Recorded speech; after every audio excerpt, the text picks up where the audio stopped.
Okay, so this is a continuation of a short series I'm doing to compare individual ability scores as they are used between in 3rd and 5th edition. And in this series, we are starting off with 3rd edition in each video. In my previous video, I talked about strength. Let us now step down one on the character sheet and look at dexterity.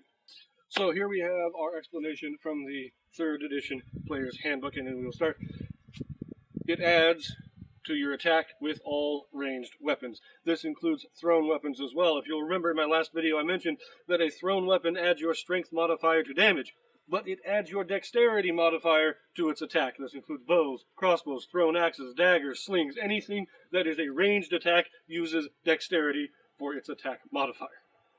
In addition, dexterity modifies your armor class. It also modifies your reflex saving throw. Now you'll note in 3rd edition, in 5th edition, every ability score has its own saving throw. We will talk about saving throws in more detail in a future video. In my video on strength, I forgot to mention the saving throw when it came to strength for 5th edition.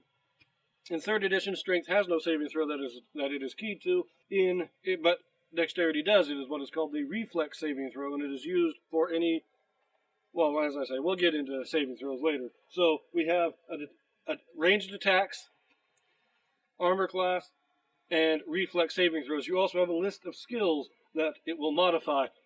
We have balance, escape artist, hide, move silently, open locks, ride, sleight of hand, tumble, and use ropes. 9 in total. These are 9 skills keyed to dexterity, therefore modified by dexterity. In addition, what is not listed on this table is that dexterity also modifies your initiative. I'm not sure why they didn't put it here, but it's not here in the player's handbook in the explanation of dexterity, but it does, in fact, modify your initiative. Now that's the basics of dexterity. Attack with ranged weapons, armor class, reflex saving throw, initiative, and 9 different skills that are modified by your dexterity. Now let's look at 5th edition. Again, we start with ability checks. And, of course, once again, all skills are simply considered a type of ability check. We have 3 different skills in 5th edition. We have acrobatics, sleight of hand, and stealth. Now remember, with strength, we had 3 skills in 3rd edition, and they translated into a single skill in 5th edition. So you may assume that these 3 skills in 5th edition encompass everything on these 9 skills from 3rd. But that would be inaccurate.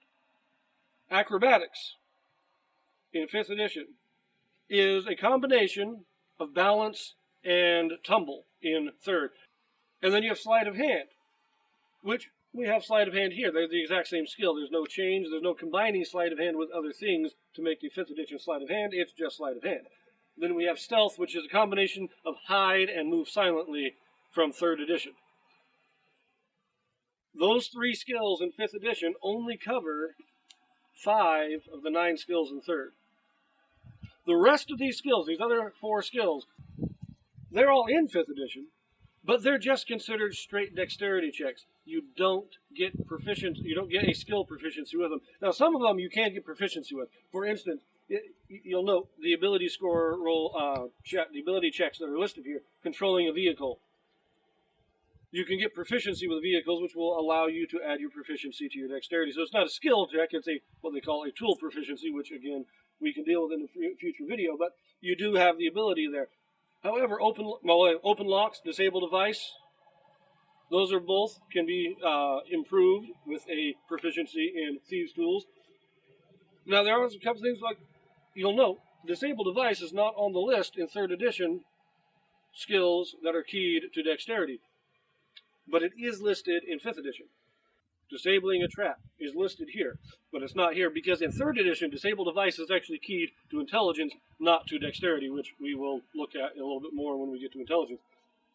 You'll also note the last 2 things listed here, playing a stringed instrument and crafting small detailed things, are listed under dexterity. In 3rd edition, these are also not listed on dexterity, but are keyed to other ability scores.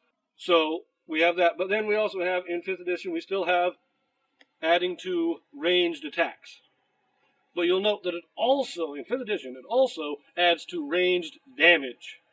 In 5th edition, whatever ability score you use for your attack, you also add to your damage. That is not the case in 3rd edition. Remember that in 3rd edition, your strength modifier is added to damage with melee weapons as well as thrown weapons and the sling. But you add no modifier to damage with ranged device weapons, meaning bows and crossbows.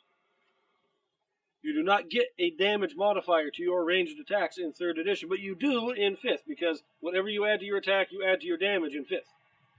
You will also note that in 3rd edition, which I will cover this in a bit more detail when I talk about weapons and equipment and stuff, but in 3rd edition, if a weapon has the finesse property, you can use your dexterity for melee attack instead of strength. That is not possible in 3rd edition, or at least it is not standard in 3rd edition.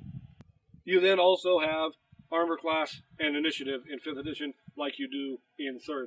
So in comparing 5th and 3rd edition, talking about just dexterity, what it does and what it modifies, there are some significant differences here. In that first, that dexterity can be used to modify your damage in 5th edition, where it can't in 3rd. It actually makes it somewhat imbalanced as compared to strength, in that a person with a high dexterity can have a high ranged attack and damage, as well as a good melee attack and damage depending on his weapon choice. And this is compared to a character who has only high strength and therefore can only be effective in melee combat and is comparatively ineffective in ranged combat when you're dealing in 5th edition. In 3rd edition, because ranged attacks do not get a damage modifier from dexterity, the benefit from attacking at range is balanced with the added damage that you get from melee. And I'm going to leave that here. Tune in for the next one.